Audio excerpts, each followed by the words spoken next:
Liverpool are under serious pressure. Arne Slot fires back at Wayne Rooney's aura claim. Alexander Isak's big moment is finally here, and a summer transfer mistake could be costing the Reds dearly. Is Slot already fighting for his future at Anfield? Stick around for the full breakdown, and don't forget to subscribe for daily Liverpool updates, transfer drama, and exclusive analysis. Arne Slot issues response over Wayne Rooney Liverpool aura claim. You tell me. Liverpool head coach Arne Slot has responded to claims from Wayne Rooney he doesn't have the presence to be Reds' boss. Arne Slot has dismissed claims from Wayne Rooney he doesn't have the aura to be Liverpool boss by pointing out such complaints weren't being made when winning the Premier League last season.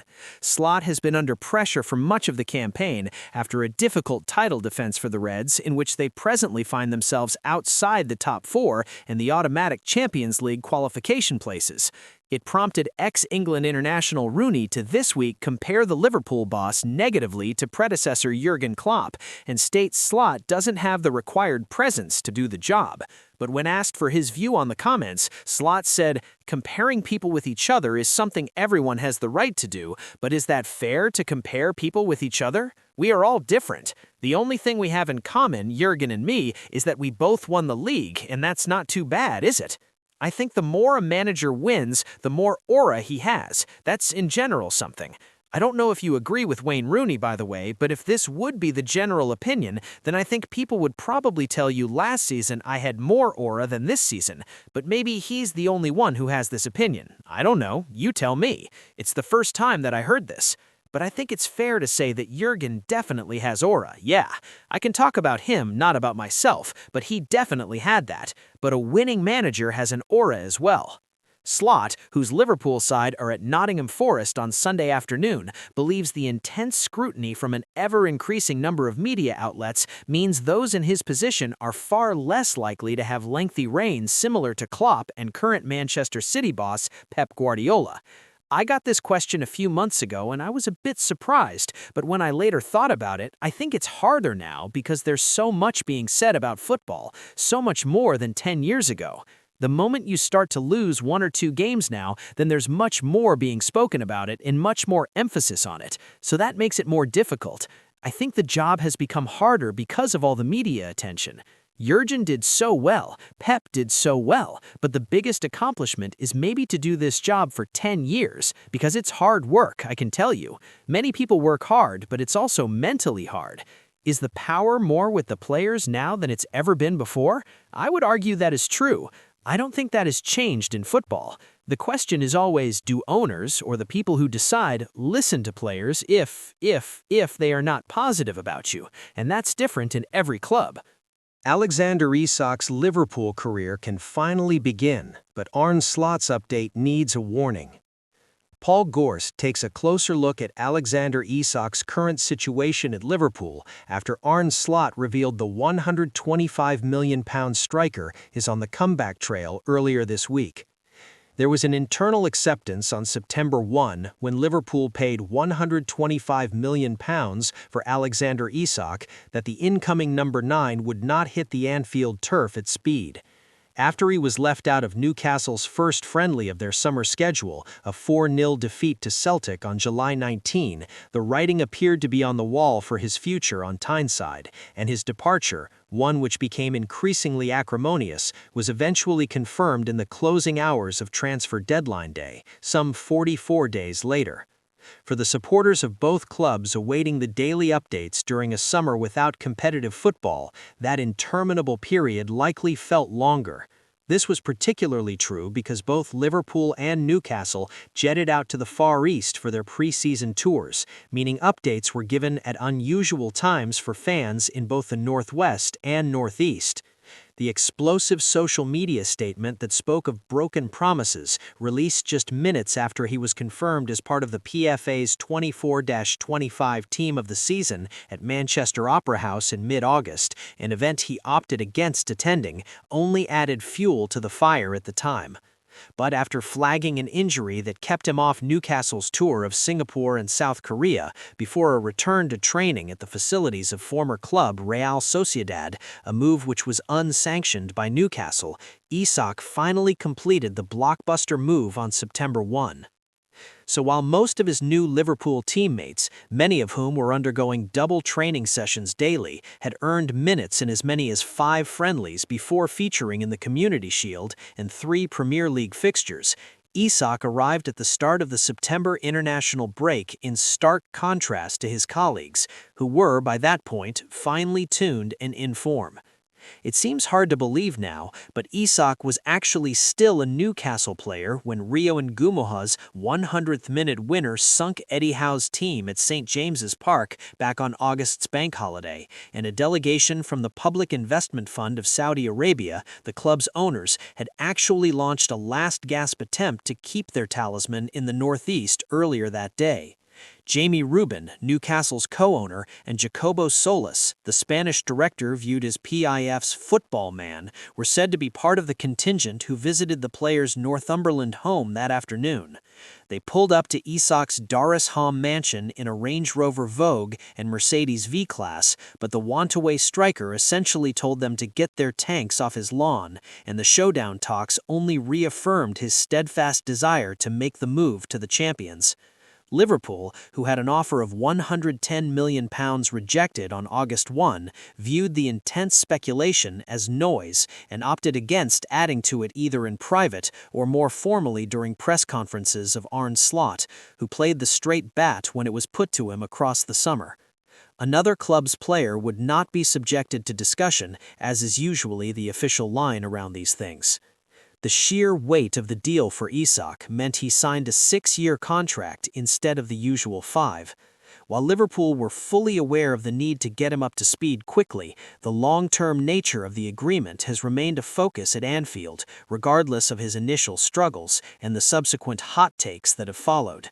As the striker's return approaches following a broken leg in December, Liverpool will keep that view at the center of their thinking. Slot's update on Thursday was hugely encouraging, and while the head coach usually tries to evade the specifics on injury updates, that he was eventually pinned down to a late March comeback bodes well. It will be around that period of time, end of March, start of April, where he is hopefully back with the group, Slot said. It will be somewhere around there, and then it's always a question if things go really well or he gets a bit of a setback.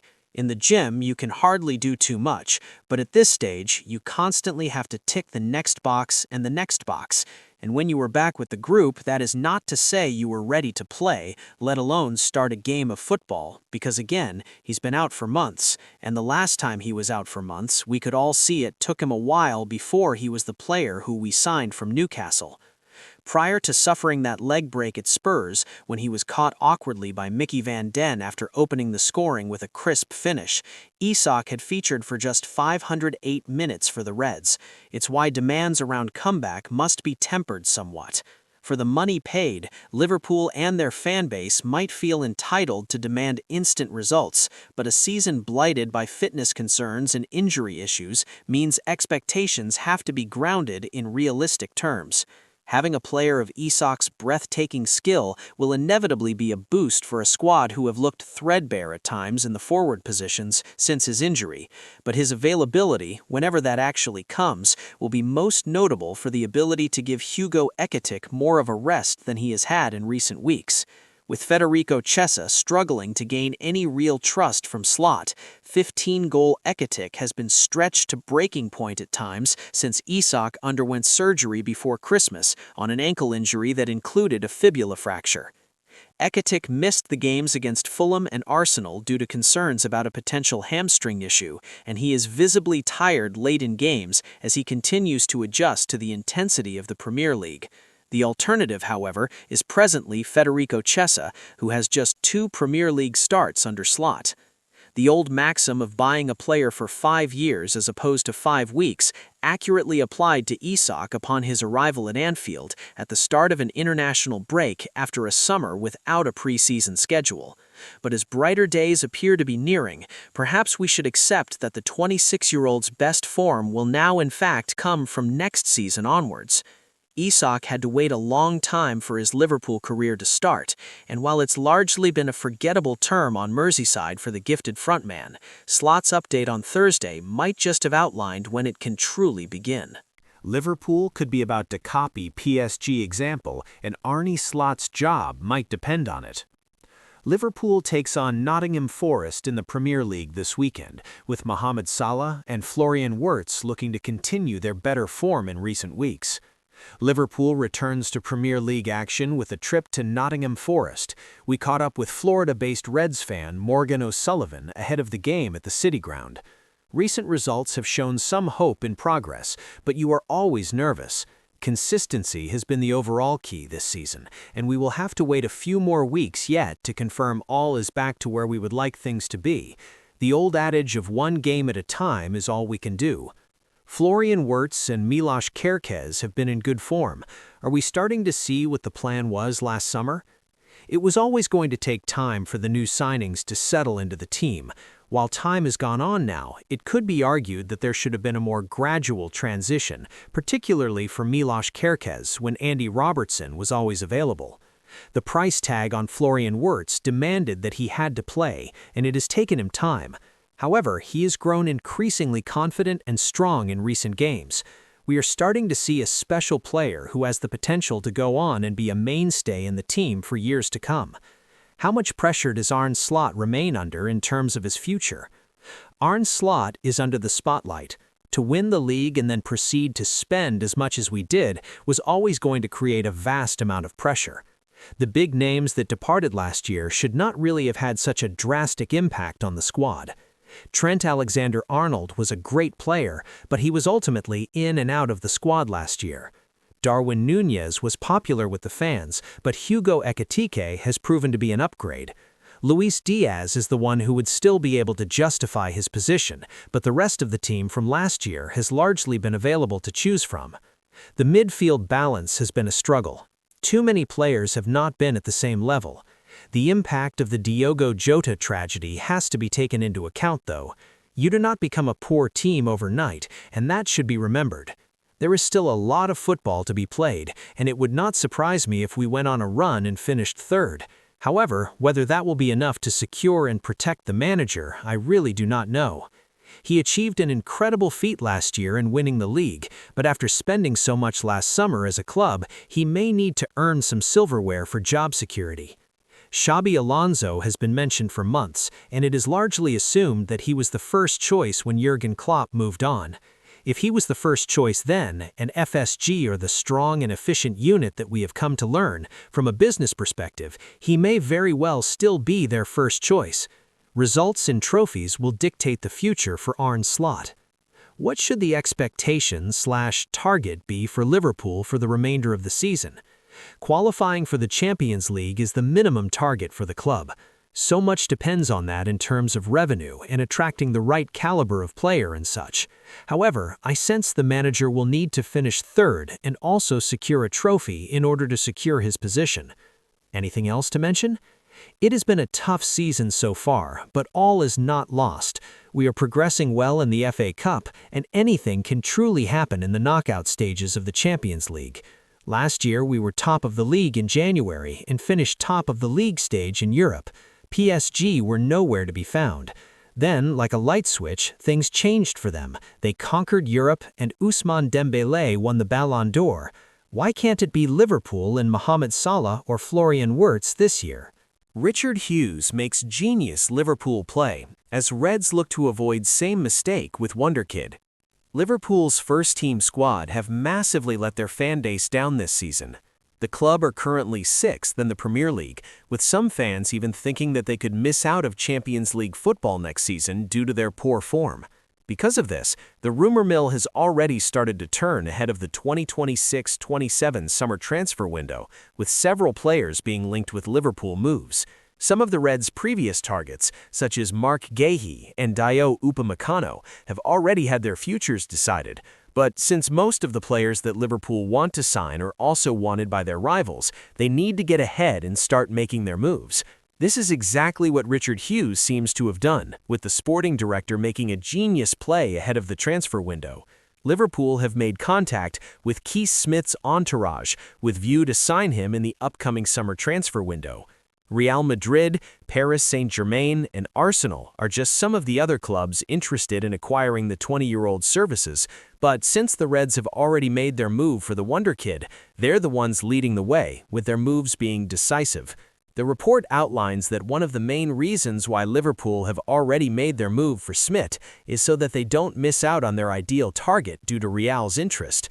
This has happened twice in the past, with Jude Bellingham and Aurelien Tchouameni both opting to join Los Blancos over the Reds. Richard Hughes forcing Liverpool to be the first team to make contact with Keith Smith's agents was a genius move. Even though Smith is one of the most sought-after youngsters in the world at the moment, Liverpool proving that they already have interest in the Dutchman is genius. He may only be 20 years old, but his quality is second to none, and if the Reds end up being the ones to lead the way, they're likely to have first dibs on the midfielder. It's hard to deny the fact that Smith's future is going to be the talk of the summer, especially if Alexis McAllister or Jones end up exiting L4. Last term, Liverpool were one of the most dominant teams in the world, and although things only just seem to be clicking with some of their new signings, once everyone is fit and ready to fight next season, they could become dominant once again. If Hughes manages to sign Smith in the summer, his proactiveness in the market could be one of the best things to happen to the club, especially if he turns out as good as he's said to be. Liverpool news. Arne Slot defends former coach as Jurgen Klopp is proved right. Arne Slot has spoken out about his staff as former boss Jurgen Klopp has been given the last laugh. Liverpool will look to make it 3 wins on the spin when they take on Nottingham Forest on Sunday. The Reds have been dogged by inconsistency this season, and head coach Arne Slot knows they can't afford to drop many more points in the race for the Champions League spots. Despite their poor run of form at the end of 2025, Liverpool have only been beaten twice in the Premier League this calendar year. Bournemouth saw off the Reds in late January, while Manchester City inflicted a rare home defeat on Slot's side earlier this month. The club's uptick in fortunes can be perhaps traced back to the departure of set-piece coach Aaron Briggs, with the Reds looking stronger from dead ball positions since he departed. However, in today's news, Slot has slammed any criticism of his former coach. Elsewhere, ex-Reds boss Jurgen Klopp looks to have been proved right after a former Liverpool star forced a premature exit from his boyhood club. Arne Slot defends coach. Slot has defended former Liverpool set-piece coach Briggs. Liverpool parted ways with Briggs on December 30th after the club conceded 13 goals from set-pieces in 26 games. In that time, they only scored 8 from dead ball situations. Liverpool have conceded just 2 set-piece goals and scored 8 in the 12 games since Briggs left. Slot was asked on Thursday to explain the team's approach to set pieces, but claimed it was out of line to place the blame entirely on Briggs. "I'm happy that you asked that question because it would be very unfair to Aaron, who was only partly responsible for that, because in the end, I'm responsible for everything," he said. "In the end, it's always my responsibility, but we were, in that period of time, so unlucky. We all knew that it couldn't go on like that, because we hardly gave away a chance in set pieces, but every goal went in, and we created multiple opportunities to score and the ball didn't go in. So that things go back to normal now is something which we expected. Aaron had an analyst, and the two of them were mainly responsible for it. In the end, I'm responsible, but they did the work. That hasn't changed. So Lewis Mahoney, first-team set-piece analyst, does the main work, and then we have a meeting together and we look at the last details. But in general, we didn't change that much. We maybe made 1 or 2 slight changes, but we didn't change much. What changed is things went back to normal, because in the Champions League, when Aaron was with us, we were already very good. I think we were number 1 in set pieces. I would mainly say things went back to normal and we've adjusted 1 or 2 small things." Former Liverpool star Felipe Coutinho has cemented an exit from yet another club. The Brazilian was famously warned he would regret departing Liverpool as he fought to gain a move to Barcelona during the 2017-18 season. Coutinho has now told Vasco da Gama, the club where he played as a youngster, that he wishes to terminate his contract. Reports from Brazil have suggested that the news stunned Vasco, with the club even initiating discussions with the 33-year-old about a new contract. Coutinho's existing deal was set to run out in June. His decision has seemed to stem from criticism he has faced from fans after being booed during a recent home game. This marks another failed episode in a career that is underwhelmed since Klopp warned him just before his departure for Barcelona in early 2018. The German had said, "Stay here and they will end up building a statue in your honor.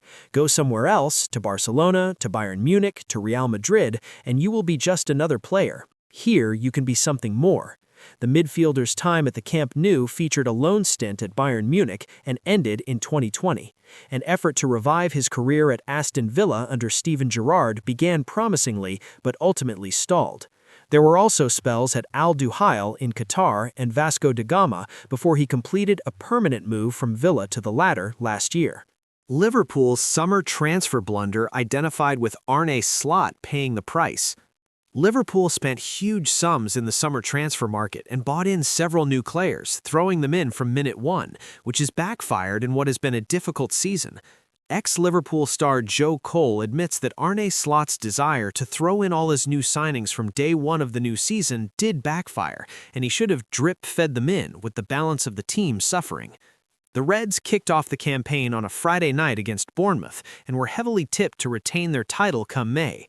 The champions had spent huge sums in the summer, twice breaking the British transfer record, and wasted no time in introducing their new players. Slot named more than $200 million of new talent in their starting side, with Jeremy Frimpong and Milos Kerkez occupying the two fullbacks berths. Florian Wirtz came in as the team's playmaker, with Hugo Ekitike leading the line. The Frenchman would score in the first half against Bournemouth, backing up the goal he had scored at the Community Shield. But whilst he enjoyed a stellar start to his Anfield career, others did not follow, and Wirtz's early struggles were well documented, with his contributions in the final third particularly low. Liverpool surrendered a 2-goal lead that night to the Cherries, before scoring twice late on to claim victory, but the early warning signs that would later haunt them were there. Cole told the Mirror, "I think they recognized the age of the squad was getting on. I think they were right in recruiting when they were at the top. The mistake I think they made was starting with 4 new players at the start of the season, the first time in Premier League history that a champion has started with 4 new players. So I think it was the right thing to recruit, but maybe with hindsight they'd have gone, we shouldn't have started them all, maybe drip-feed them in." Slot was happy to change a winning formula, but Wirtz, a conventional playmaker, was put into the team, which led to subtle tweaks, which left the team off kilter. Balance in midfield is crucial. Sometimes it's not the best players that should play. I think McAllister is different from Wirtz, even though they'd both be classed as 10s. McAllister would be more comfortable playing deep, so that helped with the balance, and that's the manager's job. I'd have kept the midfield 3 at the start of the season, that style, and bought Wirtz on when games were opening up. I've never managed a game in my life, but I think the balance of the midfield from the start of the season has been a little bit off.